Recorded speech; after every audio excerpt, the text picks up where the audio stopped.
inevitable is happening. I am quickly growing out of my starter space.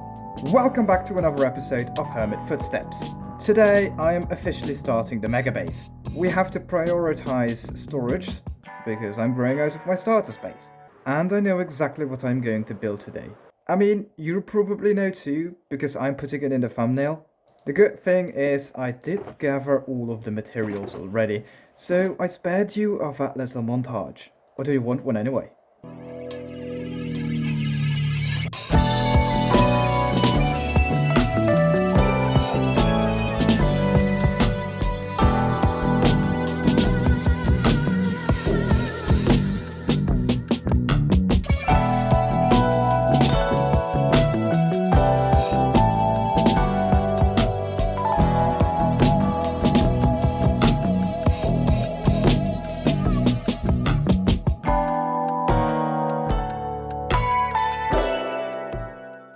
With the montage out of the way, I can start building. Luckily, I did the terrain in previous episode, so we don't have to worry about that. So what I will do now is start with the outline, and I am going to follow the line of the terrain a bit to put the building in the same line over here. So we are building diagonally once again, and I'm doing 1 block, 2 blocks, 1 block, 2 blocks. Now onto the length of the building. I think I want it about double the length. And we need to follow the terrain, so it is twice 2 blocks long, once 1 block, twice 2 blocks, once 1 block. Yeah, I just explained you what the diagonal was supposed to look like, and I absolutely forgot myself, so I've got to redo quite a bit already. Now this line is just the opposite of that line over there, and I ran out of my first stack. Okay, so 2, 1, 2, 1. Finally, we've just gotten to connect the lines together, which should go smoothly, as long as I do not mess up again. That went just perfect. So I'm going to fly up in the air, have a look myself if it's somewhat rectangle. Yeah, looks absolutely spot on. So far, so good. We are making great progress already. But it might be weird seeing someone build regular buildings diagonally for your first time, but I like building diagonally, and I'm doing it my way. So next up, we're going to build the front. However, before we do that, I think we should put some light down and go to bed. I'm not going too crazy on the texture yet. I'm just going to put in a couple of quartz pillars here and there. And as starters, I will go up about 8 blocks, so I think this is 8. Let's do the same on the other side, so we build in the same sequence. Usually I would build the entire wall and cut out the windows, but for this build I want some big windows, so we're not doing that today. Since I will have to create a lot of different block types, I'm putting down a stone cutter. And let's see, what can I make now? See, this is a lot easier. This is 1-to-1 ratio. How much is it when I craft? 6-to-6. So honestly, this is just quicker to craft than a crafting table. I'm learning some interesting stuff about Minecraft these days, you know. Now, the problem about walls is you can't actually jump on them, but I'm putting them over here. The reason I'm using walls in this case is because I like the way it centers the windows more, and glass actually connects to walls.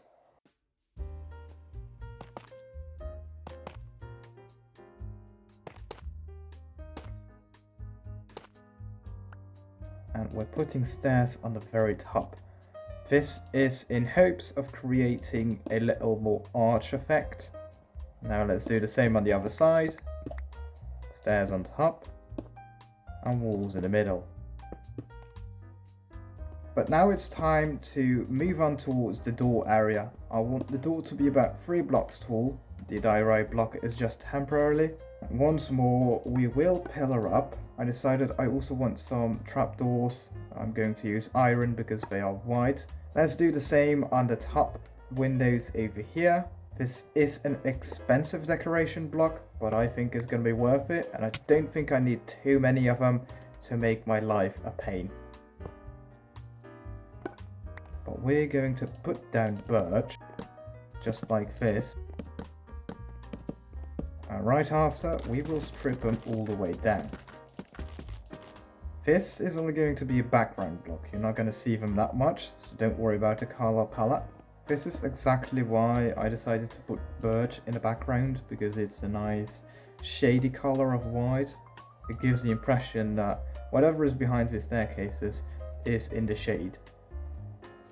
Next up, we are putting chiseled quartz on top of these staircases.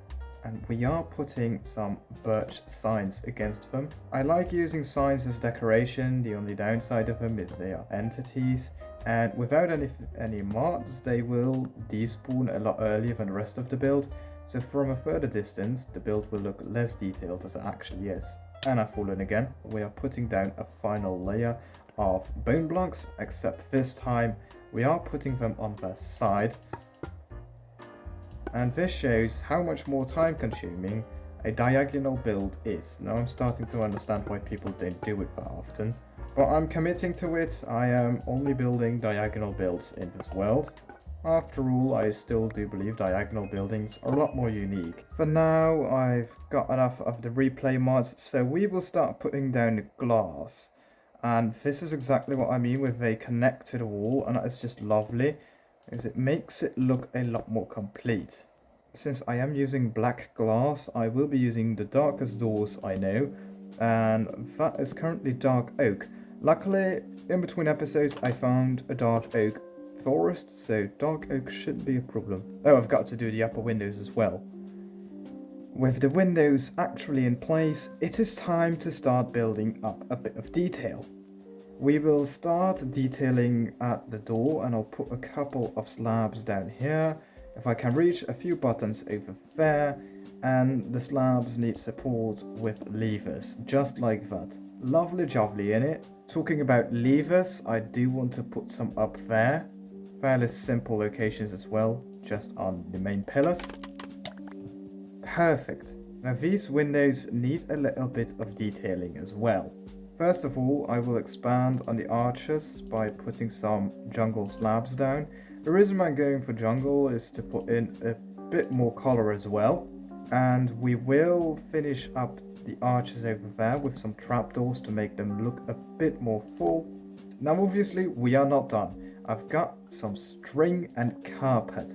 And the reason for that is because I like to separate windows with carpet as well.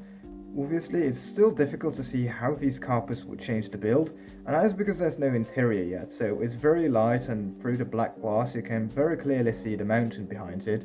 So I think this will look a lot better once I have got the full interior built as well. Up there you can sort of see the effect of the carpets a lot more. Now, I will say, I am not sure if I'm going to keep as many carpets as I just put down. That will really depend on how the exterior looks once I have generally built the interior. For now, this is about the front of the building, and I'm very, very pleased with it. Now, I do want to see it in the air, don't you? So my starter space is over there, so we would be coming from this direction. Oh, and look at how lovely that is already looking. I'm very happy I put it on the same line as the terrain over there, but this is turning out really good. That was quite a bit to take in, wasn't it? Well, I've got a few more remaining walls, and I pretty much explained everything about the design. So instead of walking you through the process, I'm just going to make a little video where you're going to see me hop around from place to place and build. You know, that kind of stuff.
I really do hope you enjoyed that video.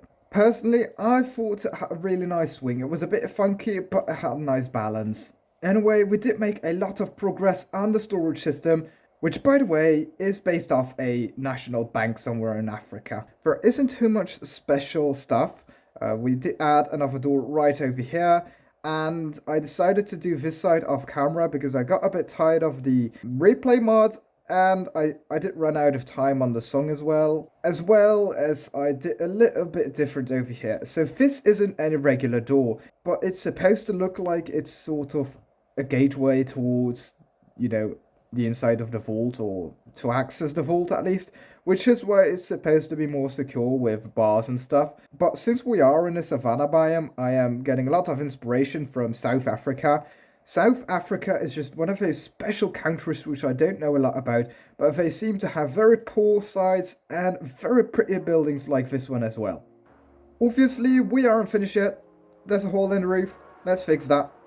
But it's going to be fairly simple. It will just be deep slate combined with basalt, regular basalt. In terms of details on the roof and the inside, that's going to be for the interior part, which is probably going to be for another video. I know there are people who would be really good with changing direction of basalt, but I'm not that person, and that's the reason why I'm just going to put them in all the same direction. I'm going for this palette because it isn't too dark, but it also isn't too light. And it's nice contrasty on the wide bank we just built. Allow me to quickly explain why I didn't put that much texture into the bank itself. We've got the bank over there, and right next to it, I want to put a street market. I imagine South Africa, like I said, some parts are very poor, some are very rich and wealthy, with astonishing buildings like this bank. However, when I walk around a bit in Street View, they often seem to be right next to each other. So over there is going to be another pretty building, but over here will be the side where there will be street food markets and stuff. I want there to be a big contrast in between what is going to be a dirty area and a clean area. And if I did crazy textures all over the bank, you wouldn't be able to tell the difference. Anyway, with all of that said, let's go back to the roof. Huh? How did all of this happen? The roof is already there and there's a floor. Anyway, you probably want a few words about this. First of all, the roof is a lot darker inside as I imagined it to be, but that doesn't matter. You can see there's still a birch line all the way on the top. We're going to use that to install a fake ceiling. It's going to be for the interior video, so another time. Subscribe if you want to see that. So yeah, the floor will probably change accordingly to the interior. But if we fly around, the bank actually looks a lot more complete now. Now, obviously, keep in mind, it's not finished. Like, it's the first build, okay? And everything is only going to come together once I start adding on surrounding buildings and surrounding structures. Now, there's one more thing I want to do today. Right at the beginning of the series, we found this little fellow over here. And we named him Harold.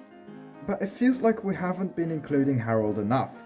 So today that will change, and he will be our judge for today's build. And out of last episode, I learned a lot about boats and leashes.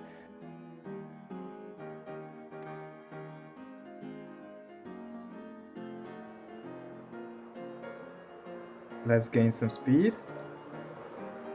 Okay, this is going really well. Now we are going too slow to use the rocket. We need some speed. Ow! I didn't plan for this, but I think it's fine. If we go this direction. Yes, this is going very smoothly. The bank is just over there. Harold absolutely loves this. Harold loves the flying in the boat, doesn't he? In for the soft landing. There you go. Anyway, Harold, have a look around at the bank. Tell me what you think about it. Take your time, but don't take too long, please. Harold finally made up his mind. I'm glad he did so very quickly. Anyway, with all of that done, go down below to the comments and rate this building out of Skeweds in a hard 10. Do you get it? Skeweds are hard 10, hard 10? No? Is it a good pun? Even if it was a bad pun, I want you to subscribe, and I'll see you next one. Bye-bye!